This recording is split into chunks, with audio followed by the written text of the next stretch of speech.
انہیں زیادہ کثیر تعداد میں ثواب پہنچ سکے۔ تو اس حدیث پاک سے کیا ثابت ہوا؟ ایک مسئلہ تو یہ معلوم ہوا کہ صدقہ کرنا جائز ہے، باعث برکت ہے، افضل ہے۔ اور دوسری بات یہ معلوم ہوئی کہ جس وقت جس چیز کی ضرورت ہوتی ہے اس چیز کو صدقہ کرنا یہ مرحومہ کے لیے یا مرحوم کے لیے زیادہ نفع بخش ہوتا ہے۔ اور ہم اور آپ زندہ ہیں، ہمارے گھر سے چلیے عزیزم حافظ محمد معراج صلی اللہ علیہ کی والدہ تھا، یہ ہمیشہ کرتے رہیں گے جو ان سے بن پڑے گا۔ ہماری جو بھابھی مرحومہ دنیا سے گئی، ان کے بھائی ہیں، بھتیجے ہیں، ان سے جو بن پڑے گا کرتے رہیں گے۔ اگر آپ ان کے حق میں اپنے جیب خاص سے کچھ خرچ نہیں کر سکتے، دعا تو کر سکتے ہیں ان کے حق میں۔ اور اس دعا کا کیا فائدہ ہے؟ اللہ کے رسول صلی اللہ تعالی علیہ وسلم نے ارشاد فرمایا ان ہدیۃ الاحیاء للاموات الاستغفار لهم ان اللہ لیدخل علی اہل القبور من دعاء اہل الارض امثال الجبال۔ اللہ کے رسول نے ارشاد فرمایا کہ اللہ تعالی مرحومین کی قبر میں، مرد ہو یا عورت، مرحومین کی قبر میں زندوں کی جانب سے پہاڑ کے برابر ثواب عطا فرماتا ہے۔ کس کے برابر؟ پہاڑ کے برابر۔ امثال الجبال، الجبال یہ جبل کی جمع ہے، اور الجبل کا معنی پہاڑ ہوتا ہے۔ الجبل کا معنی پہاڑ، اسی جبل کی جمع جبال ہے۔ اور نبی نے فرمایا کہ ان اللہ لا يدخل علی اہل القبور من دعاء اہل الارض امثال الجبال۔ اللہ کے نبی نے فرمایا کہ اللہ تعالیٰ مردوں کے حق میں قبر والوں کو زمین والوں کی طرف سے، زندوں کی طرف سے پہاڑ کے برابر ثواب عطا فرماتا ہے۔ اور سرکار نے ارشاد فرمایا ان ہدیۃ الاحیاء للاموات الاستغفار لهم، زندوں کی جانب سے مردوں کے حق میں سب سے بہتر تحفہ دعائے مغفرت ہے۔ سب سے بہتر تحفہ دعائے مغفرت ہے۔ یہ میں نہیں کہہ رہا ہوں، سرکار کی حدیث ہے۔ جو دستگاہ میں رضوان پڑھاتا ہے آپ کے درمیان اسے پیش کرنے کی کوشش کرتا ہے تاکہ یہ ہماری قوم حدیث پاک کی عربی عبارت نہیں سمجھ سکتی، یاد نہیں کر سکتی، اس کا ترجمہ یاد کر لے اور مسائل کو جانے، اور مسائل کو ہماری قوم جانے، اور اس کی ضرورت ہے کہ آپ اس پر زور دیں۔ اللہ کے رسول نے فرمایا زندوں کی جانب سے مردوں کے حق میں سب سے بہتر تحفہ دعائے مغفرت ہے۔ ہم لوگ دعائے مغفرت کے لیے یہاں آئے، ہم ان کے حق میں دعائے مغفرت کریں گے۔ اور رحمت حق بہانہ بھی چھوڑا، اللہ کی رحمت مغفرت کرنے کے لیے بہانہ تلاش کرتی ہے۔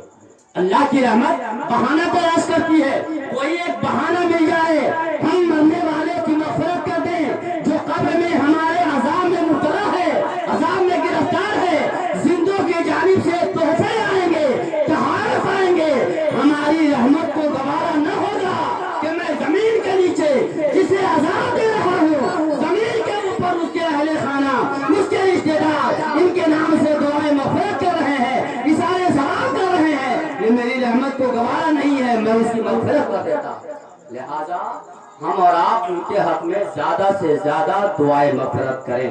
اور دیکھیں جب تک انسان زندہ ہوتا ہے، ہم اور آپ زندہ ہیں، ہم چاہے گناہ کریں، ہم چاہے نیکی کریں، ہم چاہے گناہ کریں یا نیکی کریں، یہ اختیار ہے۔ اللہ تعالیٰ نے حکم نافذ کر دیا، تمہیں یہ کرنا ہے یہ نہیں کرنا ہے، یہ حلال ہے یہ حرام ہے، یہ جائز ہے یہ ناجائز ہے، یہ فرض ہے یہ واجب ہے، یہ سنت مؤکدہ ہے، یہ اسلام نے ہمیں اس کی تعلیم دے دی۔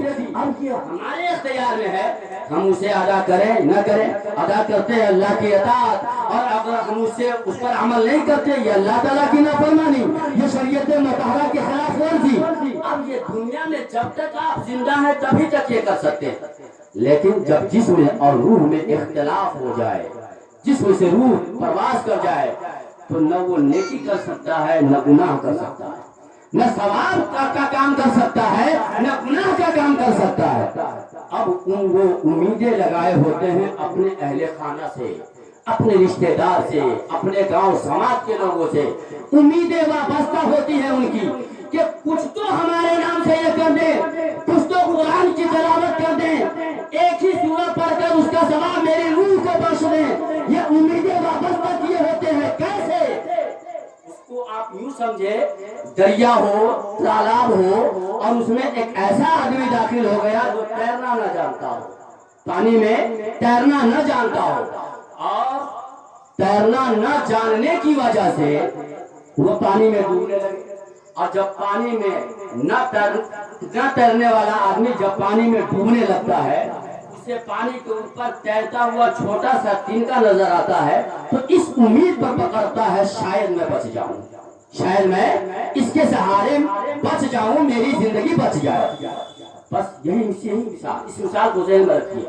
انسان دنیا سے رخصت ہوتا ہے، مان لیجئے اس کے پاس نیک عمل نہیں ہے، دنیا سے جانے والا چلا گیا، اس کے پاس نیک عمل نہیں ہے، نیکیاں نہیں ہیں، اچھے اعمال نہیں ہیں، لیکن وہ ان کی امیدیں وابستہ ہوتی ہیں ہم سبوں سے کہ ہم ان کے حق میں دعائیں مغفرت کریں، ہم ان کے حق میں قرآن کی تلاوت کر کے ثواب وصل کریں، ثواب نظر کریں ان کی بارگاہ میں، اور اس کا اتنا بڑا فائدہ حاصل ہوتا ہے کہ فرشتے اس ثواب کو پیش کرتے ہیں، اور مرنے والا قبر میں کہتا ہے کہ ابھی تو مجھے عذاب دیا جا رہا تھا، یہ جنت کے آرام ہمارے قبر میں کہاں سے؟ ابھی تک تو قبر تنگ تھی، قبر اتنی کشادہ کیسے ہو گئی؟ ابھی تک تو قبر تاریک تھی، قبر میں روشنی کیسے؟ فرشتے کہتے ہیں تیرے گھر والوں نے قرآن کا تحفہ بھیجا ہے، تیرے گھر والوں نے صدقہ خیرات کا تحفہ بھیجا ہے، اور یہ اللہ تعالیٰ کو گوارا نہیں کہ تیرے گھر والے تیرے نام سے نیک عمل کریں، نیک کام کریں، اور اللہ تعالیٰ زمین کے نیچے تجھے عذاب دے، یہ اس کی رحمت کو گوارا نہیں۔ لہذا ہم میں سے ہر کسی کے گھر سے کسی نہ کسی کا انتقال ضرور ہوا، ہم سبھی لوگ اپنے مرحومین کو یاد کریں۔ آج ہم اپنے مرحومین کو یاد رکھتے ہیں، ہم ان کے حق میں دعائیں مغفرت کرتے ہیں، ہم قرآن کی تلاوت کرتے ہیں، ہم غربا مساکین کو کھلاتے ہیں، اور ہم ننگوں کو کپڑا پہناتے ہیں، تو کل جب میرا انتقال ہوگا تو ہمارے نام سے بھی اچھے کام کیے جائیں گے، ہمارے نام سے بھی اچھے کام کیے جائیں گے، اور اس کا اجر جو آپ مرحومین کے نام سے کرتے ہیں، اس کا اجر ایسا نہیں ہے کہ آپ کو نہیں ملتا، آپ جو کچھ بھی نیک عمل کرتے ہیں اس کا ثواب اللہ تعالیٰ آپ کو بھی عطا فرماتا ہے اور ان مرحومین کو بھی عطا فرماتا ہے۔ اس لیے ہم اپنے بھائی، ہم اپنے بھتیجے، ہم اپنے رشتہ دار سبوں سے ہم یہی کہیں گے، اور آپ تمامی ہمارے سماج کے لوگ، ہمارے مسلمان بھائی جتنے بھی یہاں آئے ہیں، ہم سبوں سے گزارش کرتے ہیں کہ سبھی حضرات مرحومہ مغفورہ کے حق میں دعائیں مغفرت کریں۔ یا اللہ ان کی حیات میں ان سے چھوٹا گناہ ہوا ہو یا بڑا گناہ ہوا ہو، یا اللہ تیری ستاری کا واسطہ، اے رب ذوالجلال تیری غفاری کا واسطہ، پروردگار عالم تیری رحمانی کا واسطہ، رب ذوالجلال مرحومہ مغفورہ کے سارے گناہوں کو معاف فرما کر جنت میں اعلیٰ اونچا مقام عطا فرما۔ یہ ہم سبھی حضرات دعا کریں، اور حق میں سے جن حضرات کے گھر سے جن کا بھی انتقال ہوا، ہم سارے لوگوں کے حق میں، بلکہ آدم علیہ السلام سے لے کر اب تک جتنے بھی صحیح العقیدہ مسلمان دنیا سے رخصت ہو چکے ہیں، ان تمام کے حق میں دعا کرتے ہیں اللہ تعالیٰ سبوں کی مغفرت فرمائے اور سبوں کو جنت الفردوس میں اونچا مقام عطا فرمائے۔ اور یہ تو اشارے ثواب کے تعلق سے ہے، اشارے ثواب کے تعلق سے ابھی 10 حدیث پڑھ سکتا ہوں کم سے کم، لیکن ہمارے علماء کی کثرت ہے، اس چیز کا خیال رکھتے ہوئے آپ کے لیے ایک جملہ کہنا چاہوں گا۔ آئے دن ہمارے درمیان سے کسی نہ کسی کا انتقال ہوتا ہے، اور ہماری اور آپ کی حالت کیا ہے؟ ہم اور آپ قبرستان میں جاتے ہیں تو ہمیں قبرستان کا خیال نہیں ہوتا، ہم قبرستان میں بھی جا کر کسی بات پر ہنستے ہیں اور ہمارے منہ سے ہنسی کی آواز بھی نکلتی ہے۔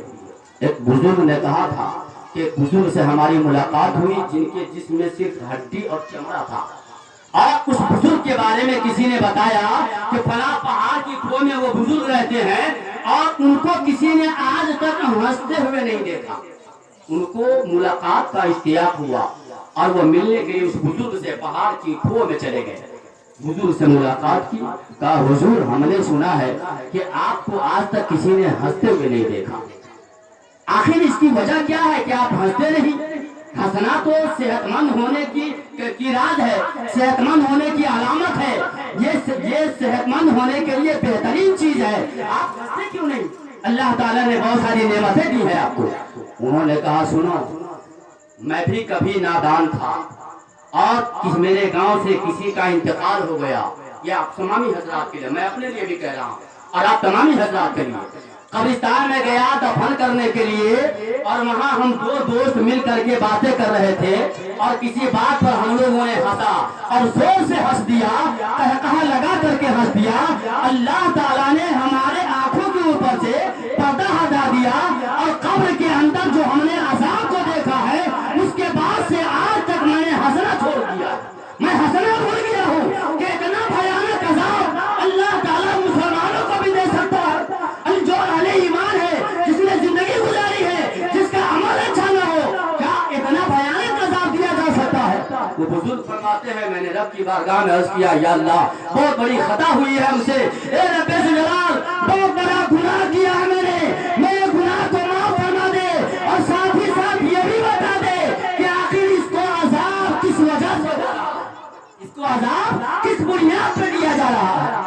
غیب سے آواز آئی ہے میرے بندے جس طرح آج تو ہنس رہا ہے قبرستان میں، اسی طرح یہ بھی اپنی زندگی میں قبرستان میں ہنسا کرتا تھا. اسی طرح تمہاری دائی یہ بھی اپنی زندگی میں ہنسا کرتا تھا. وہ بزرگ فرماتے ہیں اس کے بعد سے میں ہنسنا بھول گیا. ہنسنا کس کو کہتے ہیں میں جانتا نہیں اور اسی کے بعد میں نے آبادی کو چھوڑ دیا. اس جنگل میں رہتا ہوں، ان ہری پتیوں کو کھاتا ہوں اور پہاڑ سے جو پانی ٹپکتا ہے اس پانی کو کھا کر کے اپنی زندگی گزارتا ہوں. اب میرے جسم پہ صرف چمڑا باقی ہے اور اللہ تعالیٰ جب بھی ہم سے کوئی چیز مانگے گا میرے پاس ایک جان کے علاوہ کچھ بھی نہیں ہے. رب کی بارگاہ میں یہ جان تحفے میں پیش کر دوں گا. یا اللہ تحفے میں یہ جان ہی میرے پاس ہے، یہ جان لے لے رب ذوالجلال مگر میرے گناہوں کی مغفرت فرما دے. ہم اور آپ اپنی زندگی کو سمجھیں ہم کیسی زندگی گزار رہے ہیں. اور روح جو نکلتی ہے، ایک آخری بات، روح نکلتی ہے تو مختلف انسان کے جسم سے مختلف طریقوں سے روح نکالی جاتی ہے. اس کو آپ دیہاتی مثال سے یوں سمجھیے، ہم سبوں کے گھر میں چھوٹے چھوٹے بچے ہیں. ایک بچہ وہ ہوتا ہے جس کو گھر سے باہر بھیجیے جاؤ گھومنے، جاؤ کھیلو نہیں جاتا ہے، وہ گھر سے نکلنا ہی نہیں چاہتا. اور ایک بچہ وہ ہوتا ہے جس کو گھر میں باندھ کر رکھیے تو رکنا نہیں چاہتا ہے، وہ باہر ہی رہنا چاہتا ہے.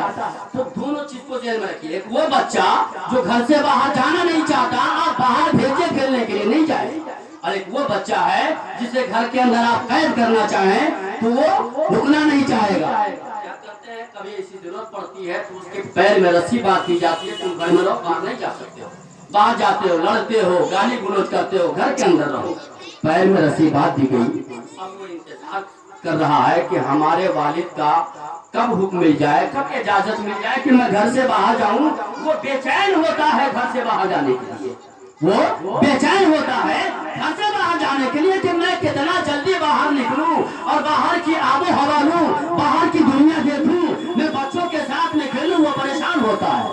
اگر کوئی آدمی اس کے پاس چلا جائے اور کہے چلو میں تمہاری رسی کھول دیتا ہوں، تیرے والد کی طرف سے اجازت مل گئی ہے تم باہر جا سکتے ہو، بہت تیز وہ گھر سے دوڑتے ہوئے باہر آئے گا اور باہر کی دنیا کو دیکھنا چاہے گا. بس اس مثال کو ذہن میں رکھیے. اللہ تعالیٰ جب ملک الموت کو ہمارے اور آپ کے پاس بھیجتا ہے، ہم میں سے بھی دو طرح کے لوگ ہوتے ہیں. ایک وہ جن کے پاس اعمال نہیں، جن کے پاس ثواب نہیں ہے، نیکیاں نہیں ہیں، اور ایک وہ بندہ جس کے پاس نیکیاں ہیں، جس کے دل میں خدا کا خوف تھا، خدا کا ڈر تھا اس کے دل میں. اور جب خدا کا ڈر تھا اس کے دل میں، خدا کا خوف تھا، تو وہ دنیا میں مقید ہے.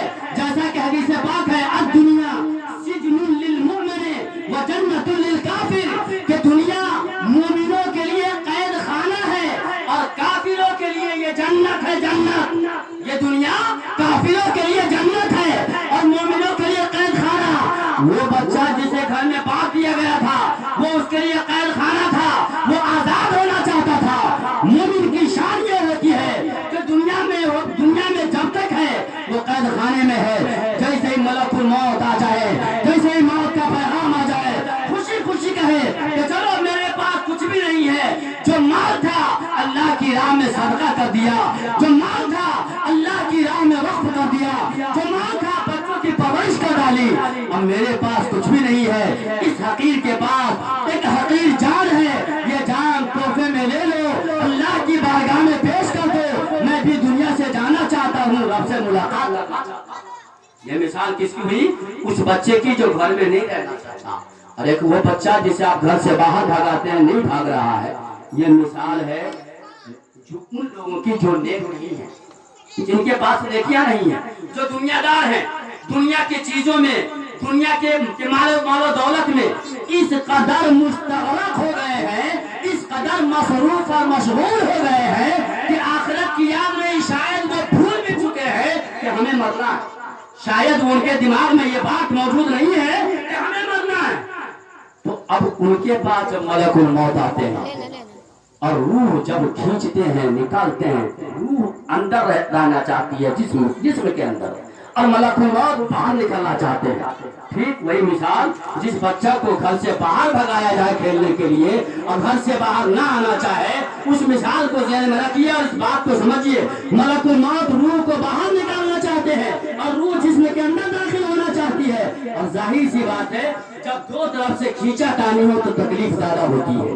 ایک بچہ کے بازو کو آپ پکڑ لیں اور دوسرے بازو کو ہم پکڑ لیں اور اس کو کھینچا، ہم اپنی طرف کھینچے، آپ اپنی طرف کھینچے، اس کو کیا تکلیف ہو رہی ہے یہ وہ سمجھ رہا ہے۔ تو روح کو ملک الموت کھینچ رہے ہیں اپنی طرف، اور جسم روح کو اپنی طرف کھینچ رہا ہے۔ اب اس کو کتنی تکلیف کا سامنا کرنا پڑ سکتا ہے یہ آپ اچھی طرح سمجھ سکتے ہیں، لیکن جو مومن ہوتا ہے جب اس کی روح کے لیے ملک الموت آتے ہیں اور کہتا ہے اے روح یا ایتھا النفس المطمئنہ ارجعی الی ربک راضیۃ مرضیہ، اے مطمئنہ نفس آؤ اپنے رب کی طرف چلو، رب کی طرف لوٹ چلو۔ تو وہ روح فوراً کہتی ہے میں تو اس بات کا انتظار کر رہی تھی کہ کب میرے رب کا پیغام آ جائے اور میں اپنے رب سے ملاقات کا شرف حاصل کر سکوں، لے چلو مجھے، میں بھی اپنے رب سے ملاقات کرنا چاہتا ہوں۔ یہ نیک لوگوں کی پہچان ہے، لہٰذا ہم اور آپ اپنی زندگی میں ہم اپنی اصلاح کریں، ہم ہمارے اندر جو کمیاں ہیں اسے ڈھونڈیں اور ڈھونڈنے کے بعد اس کمی کو دور کرنے کی کوشش کریں، اور جتنے بھی لوگ ہمارے درمیان سے رخصت ہو گئے ہیں ان سب کے حق میں ہم لوگ دعائیں مغفرت کریں۔ آج ہم کسی کے حق میں دعائیں مغفرت کرتے ہیں، کل کوئی اور ہمارے حق میں دعائیں مغفرت کرے گا۔ اللہ کی بارگاہ میں دعا ہے کہ آپ لوگوں کی حاضری، میری تقریر، ہمارے جتنے علماء ہیں، ہمارے جتنے مسلمان بھائی بیٹھے ہیں، ان سبوں کی حاضری کو اللہ تعالیٰ شرف قبولیت عطا فرمائے، اور ان ساری چیزوں کا ثواب اللہ تعالیٰ مرحومہ کو خوب عطا فرمائے۔ وما علینا الا البلاغ والسلام۔